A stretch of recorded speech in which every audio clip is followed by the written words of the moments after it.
Friends, कैसे हैं आप सब। चलिए शुरू करते हैं आज की क्लास। आज की क्लास में हम लोग झारखंड के प्रमुख किले व राजप्रासाद के बारे में चर्चा करेंगे, जो कि आप सभी जानते हैं कि एग्जाम के पॉइंट ऑफ व्यू से कितना इम्पोर्टेंट है और इससे रिलेटेड एग्जाम में क्वेश्चंस पूछे जाते हैं, बन जाते हैं। तो चलिए हम लोग शुरू करते हैं आज की क्लास।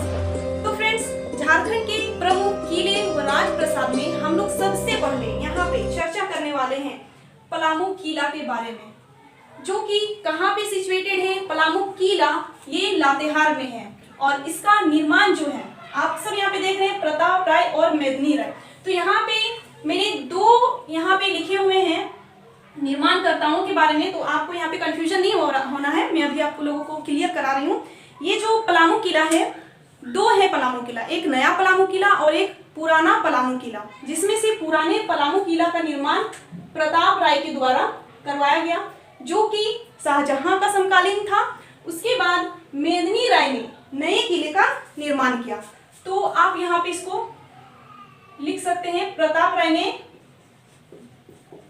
पुराना किला का किया और मेदिनी राय ने नया किला का। और ये जो मेदिनी राय है, ये किसके समकालीन थे? तो शाहजहां के समकालीन थे।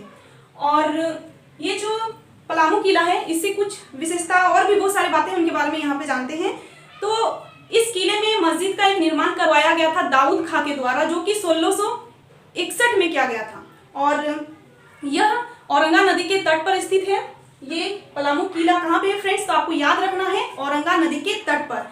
और इस किले की नागपुरी दरवाजा जो है अत्यंत ही आकर्षक है। और इसकी जो ऊंचाई है, इस नागपुरी दरवाजे की ऊंचाई जो है वो कितनी है, तो लिखना जरूरी नहीं, बस आप सुन लीजिए। इसकी ऊंचाई है 40 फीट और चौड़ाई है 15 फीट। अब चलिए हम लोग नेक्स्ट किले के बारे में चर्चा करते हैं। नेक्स्ट जो किला है वो है विश्रामपुर का किला। तो आप देख सकते हैं विश्रामपुर के किले का जो निर्माण किया गया था वो राजा तड़वन के द्वारा। ये भी चेरोवंशी शासक है। अभी जो हम लोगों ने बात करा, प्रताप राय और मेदिनी राय, ये दोनों चेरोवंशी शासक है। और जो राजा तड़वन है, ये भी चेरोवंशी शासक है, जिसने विश्रामपुर के किले का निर्माण किया। और विश्रामपुर का किला जो कहाँ पे है फ्रेंड्स? तो पलामू में है। और इस किले को बनने में 9 वर्ष का समय लगा था। तो आपको ये याद रखना है, ये इंपॉर्टेंट हो जाता है, पूछ लिया जाता है ऐसे क्वेश्चंस लग। तो चलिए आगे बढ़ते हैं। अब यहाँ पे रोहिल्लो का किला। तो रोहिल्लो का किला कहाँ पे है? जपला में, पलामू में है रोहिल्लो का किला। और इसका जो निर्माण किया था, किसने किया था? पूरनमल के वंशधरों के द्वारा इसका निर्माण किया गया था। और यह आप लोगों को यहाँ पे ये याद रखना है, ये किस नदी के तट पर है? तो ये जो रोहिल्लो का किला है, ये कोयल नदी के तट पर है। तो फ्रेंड्स, रोहिल्लो का किला जो है वो किस नदी के तट पर बसा हुआ है? तो कोयल नदी के तट पर। और इस किले में चैनपुर नामक एक नए स्मारक का भी निर्माण करवाया गया था। तो आपको ये याद रखना है, बस सुनना है आपको। अब चलिए बात करते हैं आगे हम लोग तेलियागढ़ का किला, जो कि कहाँ पे है? राजमहल पहाड़ी साहेबगंज में है। आप सबको पता है कि राजमहल पहाड़ी कहाँ पे है? तो साहेबगंज में। तो वहीं पे ये तेलियागढ़ का किला है और इसे बंगाल का प्रवेश द्वार भी कहा जाता है। तो ये क्वेश्चन बहुत ही मोस्ट VVI है, आपको याद रखना है कि बंगाल का प्रवेश द्वार किससे कहा जाता है, किस किले को? तो आपको याद रखना है तेलियागढ़ के किले को कहा जाता है। आइए बात करते हैं नेक्स्ट किला, पंचकोट का किला, जो कि कहाँ पे है? पंचेत पहाड़ धनबाद में है। कहाँ पे फ्रेंड्स? धनबाद में। और इसका जो निर्माण किया था, किसने किया था? गोवंशी नरेश मुखी के द्वारा इसका निर्माण किया गया था। यहाँ पे आप देख रहे हैं पंचकोट जो देख रहे हैं ना, ये तो इसमें 5 परकोटे थे, यानी कि दीवारें थी। 5 दीवारों से मिलकर के इसको बनाया गया। इस वजह से इसे पंचकोट का किला कहा जाता है। तो आपको ये याद रखना है किस वजह से पंचकोट कहा जाता है, क्योंकि 5 परकोटे और 5 दीवारें। ठीक है, आपको याद रखना है। इसके बाद चलिए बात करते हैं आगे रामगढ़ का किला। तो फ्रेंड्स, रामगढ़ का किला ऑब्वियसली आप लोग यहाँ पे नजर आ रहा होगा, कहाँ पे है? तो रामगढ़ में ही है। और इसका जो निर्माण किया था, किसने किया था? राजा सबल राय के द्वारा किया गया था। और ये जो रामगढ़ किला है मुगल शैली से पूरी तरह से प्रभावित है। तो आपको याद रखना है कि किस शैली से प्रभावित है ये रामगढ़ किला? तो मुगल शैली से प्रभावित है। आगे बात करते हैं हम लोग पद्मा का किला, जो कि कहाँ पे है? हजारीबाग में है। फ्रेंड्स, पद्मा किला बहुत ही इंपॉर्टेंट है, जो कि कहाँ पे है? हजारीबाग में है। आपको ये याद रखना है। लेकिन इसे राज्य सरकार द्वारा पुलिस प्रशिक्षण अब बना दिया गया है। उसके बाद नेक्स्ट है बादम का किला, जो कि कहाँ पे सिचुएटेड है फ्रेंड्स, ये भी बादम और पद्मा, आप लोगों को आसानी से याद हो जाएगा। बादम और पद्मा दोनों कहाँ पे, हजारीबाग में है। और इसका जो निर्माण किया गया था, बादम किले का निर्माण, ये देखिए रामगढ़ राजा हेमंत सिंह के द्वारा करवाया गया था। और 1642 ईस्वी में राजा हेमंत सिंह ने यहाँ पर एक शिव मंदिर का निर्माण भी करवाया था, जिसके अवशेष आज भी यहाँ पे विद्यमान हमें नजर आते हैं। अब चलिए हम लोग आगे बढ़ते हैं। आगे हम लोगों को पढ़ना है नवरत्नगढ़ महल, जिसे दोईसा का किला भी कहा जाता है।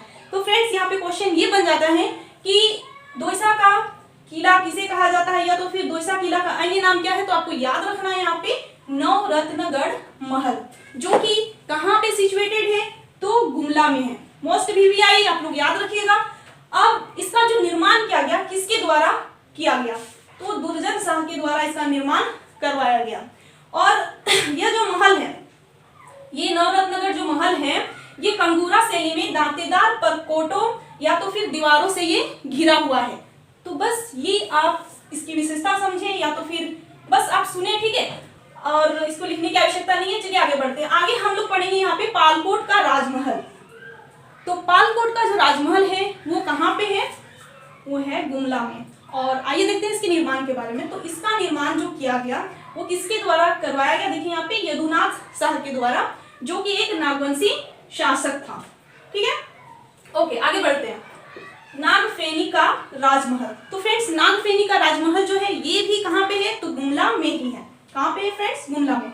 और इसका निर्माण जो किया गया था, देखिए यहाँ पे इसका निर्माण 1704 ईस्वी में किया गया था। तो ये पुरातात्विक दृष्टि से ये अनुमान लगाया गया, प्रमाण मिले से पुरातात्विक दृष्टि से ही। तो इसका निर्माण हम लोगों को याद रखना है 1704 ईस्वी। और ये जो नागफेनी का राजमहल है, इसके अवशिष्ट दीवारों पर एक आलेख है, जिस पर पत्थर पर एक राजा और उसकी 7 रानियों और एक कुत्ते का भी चित्र अंकित मिलता है।